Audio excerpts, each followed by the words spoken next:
Nothing's permanent, everything is fleeting, but at least in R we have ways to store information in a persistent state for some period of time. We do that using variable assignment, which is the theme of this episode. Let's hit it.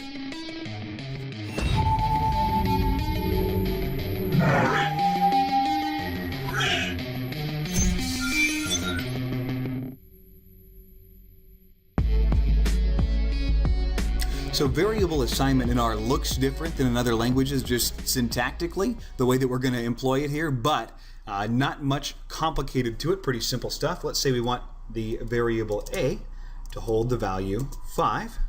We can run that, and then we can give it input a into the console, and look, it's going to return 5. Pretty simple. And if you wanted to evaluate, let's say, a plus 2, go ahead and run that. Return 7, treats it just like a number. So if you have background in another programming language, you're probably used to seeing variable assignment look something more like this, where you use the equals sign to assign values to a variable. And that actually works just the same in R. You can use it. We're going to advocate that you don't do that just for clarity and consistency. Most style guides you're going to see for R are going to encourage you to use that less than sign and that dash. Now to me that looks like a little arrow. It's kind of a visually satisfying syntax. It shows 5 is going into A. So we'll get rid of the syntax we're going to avoid using here, and we'll look at a couple other things with variables just real quick. Let's say we have b, and we set the value of b to 3, and I'd like to evaluate a plus b. Go ahead and look at that. Comes out as 9. Now we'd set a to 6 earlier, so you can see in the console it's coming out as 9 here, so it's important to keep track of where you're at. This is a relatively simple context. We can see everything that we've put in here in the console, and so it's easy to visually register, oh, okay, we put a to 6. But when you're doing more complicated and larger scale programs, taking meticulous care to notice when you're changing the values of things is of vital importance, otherwise you can sneak up on yourself and cause yourself a good number of problems. Now you can make statements for R to evaluate that use only variables. In this case, let's set C equal to the value of B times A, and then let's go ahead and take a look at C. All right, we got 3 times 8 equals 18, and that's the only output it gives us, just that 18 there. Now, I want to show you something. Let's say we want to change the value of b. Let's say b is now 99. We'll run that, put it in, and let's just make sure what b is. Let's take a look at b. Okay, it's 99. Well, let's look at c. Does c change if we change b? And the answer to that is no. We set c at b times a. It's not going to maintain that relationship with b and a. It just holds that constant numerical value.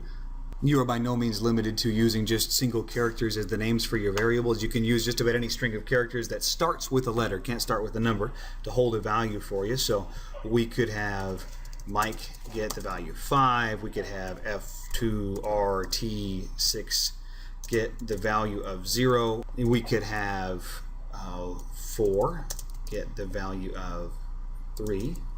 And you'll notice pretty quickly here that there are good ways to do this, and there are bad ways to do this. Let's take a look at what we have for 4 here. That's going to evaluate in the console, of course, as 3, and that's pretty counterintuitive, not terribly helpful, a little bit confusing. So when you're creating variables in your programs, be mindful of what you're up to. It helps to give them descriptive names. All right, so an example of a descriptive variable name might be, let's say, count states. And so there are 50 states in these United States. We'll assign it the value of 50. And then we'll go ahead and take a look at it. You'll notice that underscore is a totally fine character to use in your variable names here. Look, we have 50 states. Now you can modify this variable using itself in the following way. Let's say that California sinks into the ocean. We can assign to count states minus 1. And we go ahead and run that. And let's take a look at count states. 49, we're down 1. Let's say that Puerto Rico attains statehood, and furthermore, we annex Canada. So we're going to get 2 more states this way, and let's evaluate those 2 lines and take a look at where we're at. Count states is equal to 51. So this example of count states here is just an example of a variable name that gives you an idea of what the variable value is about. It's going to change from one context to another in the programs that you're going to write, but something that's a good habit to keep yourself in so that when you come back to your own work, you can tell what you were up to, or if you share it or pass it off to other people, they can tell what you're up to. It's, in general, an excellent habit to maintain.